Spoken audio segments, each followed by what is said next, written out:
Assalamualaikum viewers, बिस्मिल्लाहिर्रहमानिर्रहीम। First of all it's me Mohammad Saad and you are watching learning edge. Viewers, जैसे कि आपको मालूम होगा कि आज की जो हमारी वीडियो है वो है एमएस केमिस्ट्री प्यास का जो टेस्ट हुआ था 24 जुलाई 2022 को रावलपिंडी इस्लामाबाद रीजन का फ़ेलोशिप के लिए। तो उस वीडियो का जो पहला पार्ट है वो मैंने कल अपलोड किया था और उसका जो दूसरा पार्ट है वो अभी अपलोड करने वाला हूँ। तो बेसिकली अगर आपने इस वीडियो का पहला पार्ट नहीं देखा जिसमें हमने 50 एमसीक्यूज़ डिस्कस किए थे, तो उसका लिंक जो है वो डिस्क्रिप्शन में मौजूद है। इसके अलावा प्यास एमएस केमिस्ट्री फ़ेलोशिप 2021 का जो पास्ट पेपर है उसका लिंक भी डिस्क्रिप्शन में मौजूद है। अगर आपने नहीं देखा तो आप जाकर देख सकते हैं। बताता जाऊं कि हमारे पास एमएस केमिस्ट्री फ़ेलोशिप प्यास का जो टेस्ट हुआ 24 जुलाई 2022 को रावलपिंडी इस्लामाबाद रीजन का, तो उसमें टोटल आए थे 90 एमसीक्यूज़। तो जिसमें से 50 एमसीक्यूज़ हमने डिस्कस किए थे पार्ट 1, और अब हम डिस्कस करेंगे बाकी मानदा जितने भी मैं लिख सकता था 30 एमसीक्यूज़। तो हमारे पास टोटल हो जाएंगे 80 एमसीक्यूज़, तो वो इस वीडियो में डिस्कस करेंगे। तो हमारे पास प्यास का जो टेस्ट होता है उसमें टोटल होते हैं 90 एमसीक्यूज़ और 90 एमसीक्यूज़ होते हैं टोटल केमिस्ट्री के, और इसके लिए टाइम होता है 2 घंटे 120 मिनट्स, और इसके लिए कैलकुलेटर अलाउड होता है। और इसके अलावा मैंने लास्ट वीडियो में ये भी बताया था कि इसमें से कौन कौन सी स्पेशलाइजेशन में से कितना कितना और कौन कौन से टॉपिक्स में से आता है। तो अगर आपने वो वीडियो नहीं देखी तो वो आप जाकर लिंक जो है वो डिस्क्रिप्शन में मौजूद है, आप वहाँ से देख सकते हैं। तो अब हम देखते हैं कि हमारे पास बाकी मानदा जो एमसीक्यूज़ थे वो किस तरह के आए थे। हमारे पास जो एमसीक्यूज़ नंबर 51 है, 51 एमसीक्यूज़ ये है कि M1 is equal to 0.01 molar, M2 हमने फाइंड आउट करना है। तो बेसिकली ये जो न्यूमेरिकल आया था इसमें ये था कि हमारे पास दो कंपाउंड्स दिए गए थे, एक टाइट्रेट था और एक टाइट्रेंट था। तो उसमें से हमारे पास एक का वॉल्यूम V1 जो है 0.50 cm3, दूसरे का वॉल्यूम जो है वो 50 dm3। इसमें M1 जो है वो 98 ग्राम और M2 जो है 108 ग्राम। हमारे पास जब M1 और M2 दिए गए हैं तो इसके ज़रिए हम इनके मोल्स फाइंड आउट कर सकते हैं। हमें वॉल्यूम दिए गए हैं V1 V2, तो हम इन वॉल्यूम को सिमिलर मतलब इनका कन्वर्जन कर सकते हैं, इनका यूनिट चेंज कर सकते हैं, और इसी तरह हम मोलैरिटी इजीली फाइंड आउट कर सकते हैं। लेकिन इसके अंदर एक छोटी सी कंडीशन भी थी, वो कंडीशन मुझे अब याद नहीं, क्योंकि आपके पास पूरी एक कंडीशन होती है, इतना सिंपल कोई क्वेश्चन नहीं आता जिस तरह यहाँ पर मैंने आपको मतलब फील कराया है या लिख कर बताया है। ठीक है, इसके बाद 52 एमसीक्यूज़ कि 1:1। अब इस क्वेश्चन को ज़रा समझिएगा कि एसीटोन और क्लोरोफॉर्म हमारे पास जो कंपाउंड्स हैं वो उनकी रेशो कितनी है, 1:1। अगर हम एसीटोन में CdCl3 ऐड करें और CHCl3 में भी CdCl3 ऐड करें, तो इन दोनों की जो मोलर इक्विवेलेंट रेशो है वो क्या चेंज हो जाएगी, मतलब क्या हो जाएगी, 1:2 हो जाएगी, 2:1 हो जाएगी, 1:3 हो जाएगी, 3:1 हो जाएगी। तो इस तरह का MCQs आया था। इसी तरह हमारे पास 51 MCQs जो है ये ताल्लुक़ रखता है एनालिटिकल केमिस्ट्री से, क्योंकि ये टाइट्रेशन के MCQs है, और 52 MCQs जो है ये ताल्लुक़ रखता है हमारे पास इनऑर्गेनिक केमिस्ट्री से। इसके बाद है 53 MCQs, gas has more potential than liquid water. Gas का जो है वो ज़्यादा पोटेंशियल है किससे, पानी से या लिक्विड से। तो इस तरह के एक MCQs आया था। अब वो पोटेंशियल किस चीज़ की बात कर रहा है, क्या क्या पोटेंशियल वो मुझे याद नहीं, तो डेट्स MCQs होता physical chemistry. 54 MCQs, which statement about adiabatic reaction is correct. कि एडियाबैटिक रिएक्शन जो है उसके लिए कौन सी स्टेटमेंट करेक्ट है। टेम्परेचर कांस्टेंट होता है, हीट कांस्टेंट होती है, इंटरनल एनर्जी कांस्टेंट होती है, या प्रेशर कांस्टेंट होता है। तो that's the MCQs of thermodynamics, and thermodynamics is a sub type of the physical chemistry. 55 MCQs, in coordination compounds के जो कोऑर्डिनेशन कंपाउंड्स होते हैं जो ट्रांजिशन मेटल्स से बनते हैं और इसमें लिगेंड होता है, तो इसमें क्या होता है, इसमें फोर्स चेंज होती है, फील्ड इफेक्ट चेंज होता है या बॉन्ड लेंथ चेंज होती है। ठीक है ना, तो इस तरह का MCQs आ सकता है या आया भी था। 56 number MCQs, activation energy lower by. किसी भी रिएक्शन में जो एक्टिवेशन एनर्जी लोअर होती है या हम खुद लो करते हैं उसको, तो वो कैसे करते हैं। Adding catalyst, increasing temperature, doing both या नन ऑफ अबव। कि हम या तो कैटलिस्ट ऐड करते हैं या उसका टेम्परेचर बढ़ा देते हैं, या दोनों काम करते हैं कि कैटलिस्ट भी ऐड करते हैं और टेम्परेचर भी बढ़ा देते हैं, या इन दोनों में से कुछ भी नहीं करते हैं और एक्टिवेशन एनर्जी बढ़ जाती है। अगर इनमें से कौन सा करेक्ट MCQs है। 57 MCQs कि माइकलसन मेंटन कांस्टेंट। अब ज़रा इसको समझिएगा कि हमारे पास एक रिएक्शन है जो इस तरह का MCQs पहले भी आ चुका है कि एक रिएक्शन है जिसमें A से B प्रोडक्ट बन रही है और B से C प्रोडक्ट बन रही है। तो आपको यूनिट बताना है, मिसाल के तौर पर रिएक्टेंट A का, मिसाल के तौर पर रिएक्टेंट B का, या मिसाल के तौर पर रिएक्टेंट C का। तो वो कैसे बताएंगे? तो उसने स्पेसिफिकली पूछा हुआ था आई थिंक रिएक्टेंट B का। ठीक है। 58 MCQs मैक्सवेल बोल्ट्जमैन लॉ की जो है लिमिटेशन से एक MCQs आया था। उसका ऑप्शन कुछ ऐसे थे कि इसमें पार्टिकल डिस्टिंग्विशेबल होता है या पार्टिकल इसमें डिस्टिंग्विशेबल नहीं होता। 59 MCQs which one show more acidity कि हमारे पास जो कंपाउंड है HCl, HBr, HF और HI, इनमें से किसकी एसिडिटी सबसे ज़्यादा है। तो that's the MCQs of inorganic chemistry.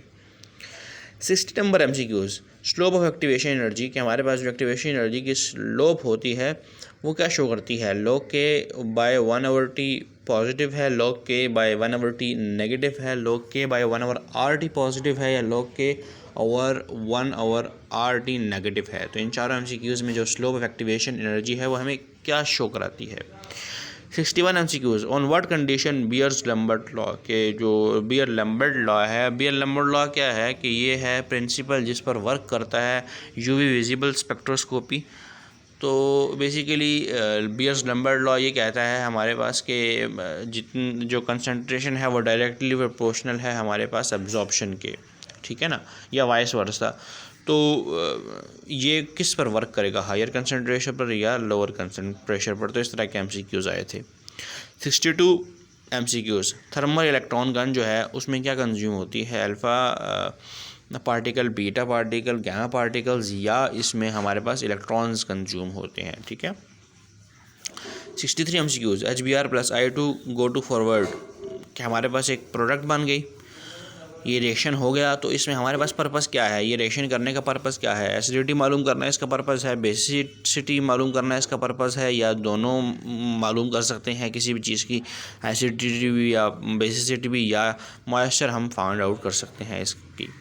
64 MCQs T half कि हमारे पास ये जो T हाफ लिखा हुआ है इसका मतलब हाफ़ लाइफ हमें दी है दो कंपाउंड्स की, या एक ही कंपाउंड की हाफ़ लाइफ दी है। एक की हाफ़ लाइफ है 100 मिनट और कुछ देर के बाद उसकी हाफ़ लाइफ पहुंच जाती है 80 मिनट। तो इसका मतलब क्या हुआ कि जो T1 जो हाफ़ लाइफ है उसका टेम्परेचर ज़्यादा है T2 से, या T1 का टेम्परेचर कम है T2 से, या T1 इक्वल है T2 से, या E1 की जो एनर्जी है वो ज़्यादा है E2 से। ठीक है ना।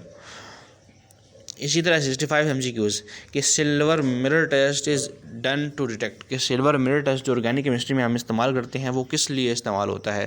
कार्बोक्सिलिक एसिड की डिटेक्शन के लिए, कीटोन की डिटेक्शन के लिए, एल्डिहाइड का या ईस्टर की डिटेक्शन के लिए। 66 MCQs H2 + Br2 go to forward HBr। तो इसमें जो MCQ आया था वो एंथैल्पी चेंज का MCQ आया था।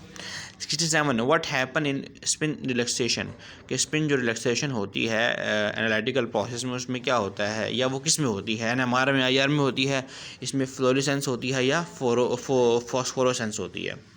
68 MCQs NaCl1 added into water decrease freezing point due to कि NaCl को अगर हम पानी में डालते हैं तो इससे फ्रीजिंग पॉइंट डिक्रीज हो जाता है। That's okay but why. उसके 4 ऑप्शन थे कि क्यों मतलब क्या वजह होती है कि जिसकी वजह से वो उसका फ्रीजिंग पॉइंट कम हो जाता है। अब 69 MCQs what is dissociation constant when compound add in water then in solvent. अब ज़रा इसको समझिएगा कि एक डिसोसिएशन कांस्टेंट होता है किसी भी चीज़ का, अगर डिसोसिएशन कांस्टेंट ज़्यादा है तो मिसाल के तौर पे वो चीज़ ज़्यादा डिज़ोल्व होगी, अगर कम है तो कम डिज़ोल्व होगी। लेकिन वो कहता है कि कोई भी चीज़, कोई भी कंपाउंड है कि उसको मैं पानी में डालता हूँ पहले और उसके बाद मैं किसी सॉल्वेंट में डालता हूँ तो उसका क्या इफ़ेक्ट होता है। मिसाल के तौर पे उसकी डिसोसिएशन कांस्टेंट वैल्यू 1 से बढ़ जाती है, 1 से कम हो जाती है, या इक्वल टू 1 हो जाती है। 70 MCQs हमारे पास 4 कंपाउंड्स दिए गए हैं SO3 MgO2 H2O2 और H2। इसमें से कौन सा है जो रिड्यूसिंग एजेंट नहीं है? अब मे भी हो सकता है कि सारे ही ऑक्सीडाइजिंग एजेंट हों, क्योंकि ये मैंने खुद से लिखे हैं तो MCQs कुछ इस तरह का आया था। मे भी मैं यही कहना चाह रहा हूँ कि हो सकता है इसका जो करेक्ट आंसर है वो मैंने गलती से लिखा ही ना हो। ठीक है, 71 MCQs के ये दोनों कंपाउंड्स हैं। पहला कंपाउंड क्या है? पैरानाइट्रोटोलुइन। दूसरा कंपाउंड क्या है? पैरानाइट्रोटोलुइन ही मैंने गलती से लिख दिया है, बट दैट्स नॉट पैरानाइट्रोटोलुइन, दैट्स पैरानाइट्रोएनिलीन। ठीक है, ये मुझे याद आया। तो इन दोनों में से क्रोमेटोग्राफी जो है, कॉलम क्रोमेटोग्राफी, उसमें से पहले कौन एलिमिनेट होगा? पहले पैरा नाइट्रोटोलुइन निकलेगा, पहले पैरा नाइट्रोएनिलीन निकलेगा, या दोनों इकट्ठे निकलेंगे, या दोनों में से कोई भी नहीं निकलेगा? इसके ऑप्शन ये थे। 72 एस्टर प्लस हमारे पास एस्टर प्लस HCN। ठीक है ना, ये ओ गलती से लिखा गया कि एस्टर का HCN के साथ रिएक्शन हो तो क्या बनेगा? साइनोहाइड्रिन बनेगा। और साइनोहाइड्रिन में से अगर हम H निकाल दें, नेगेटिव H निकाल दें, और इसमें एक सॉल्वेंट भी हमने डाला हुआ था, या आप ये कह सकते हैं कि जो हमारे पास एरो होता है उसके ऊपर एक कोर कंपाउंड भी था, तो हमारे पास क्या बनेगा? इमीन, अमाइड या अमाइन। ठीक है। 73 MCQ के मिथाइल ऑरेंज जो कंपाउंड है, जो इंडिकेटर इस्तेमाल होता है टाइट्रेशन में, वो उसमें कौन सा फंक्शनल ग्रुप है? इसके 4 ऑप्शन दिए गए थे। 74 MCQ कि फ्योरॉन प्लस अल्कीन अगर रिएक्शन करें तो हमारे पास जो रिएक्शन होता है वो कौन सा रिएक्शन होता है? 4+2 cheletropic cycloaddition, 2 cheletropic plus 4 cycloaddition. तो ये जो रिएक्शन है ये आया था पेरिसाइक्लिक रिएक्शंस से, और ये रिएक्शन होते हैं ऑर्गेनिक केमिस्ट्री में। 75 MCQs weight of polymer is greater than average molecular weight of a polymer. इस पॉलीमर केमिस्ट्री का भी एक MCQs आया था। 76 MCQs polychromatic concentration, analyte concentration या स्कैटरिंग ऑफ लाइट, कि हमारे पास जो बियर लैम्बर्ट लॉ है वो क्या बताता है, या इसका लिमिटेशन क्या है? 77 MCQs S8 केज कि सल्फ़र का जो केज होता है S8, उसमें उसका ऑक्सीडेशन नंबर क्या होता है और उसका कोऑर्डिनेशन नंबर क्या होता है? तो इसके MCQs 4 थे, +6 +2 +2 +6 0 +2 या +2 0। ठीक है ना, इस तरह के MCQs थे। 78 MCQs octahedral, tetrahedral, square planar की जो हमारे पास जिसे हम बोलते हैं कि EGT, उसकी हमारे पास एक जो सिमेट्री होती है या जो भी शक्ल होती है उसका हमारे पास क्या कांस्टेंट आता है, या जिस तरह हम EGT आप लोगों ने पढ़ी है तो उसमें आप जो बताते हैं वो चीज़ें T2GE4 T2EGE6। ठीक है ना, तो ऐसे MCQ आया था। आपके पास 79 नंबर MCQs के मेटल कार्बोनाइल जो बॉन्ड है, इसमें जो कोऑर्डिनेशन नंबर है वो कार्बोनाइल का क्या है? +2 +1 या 0। 80 MCQs IR में जो वेव नंबर है वो डायरेक्टली प्रोपोर्शनल है किसके? फ्रीक्वेंसी और एनर्जी के। तो एक MCQs इसका भी आया था। अगर आप मेरे चैनल पर नए हैं और आपने मेरे चैनल अभी तक सब्सक्राइब नहीं किया तो kindly subscribe my channel and also press the bell icon. Thank you.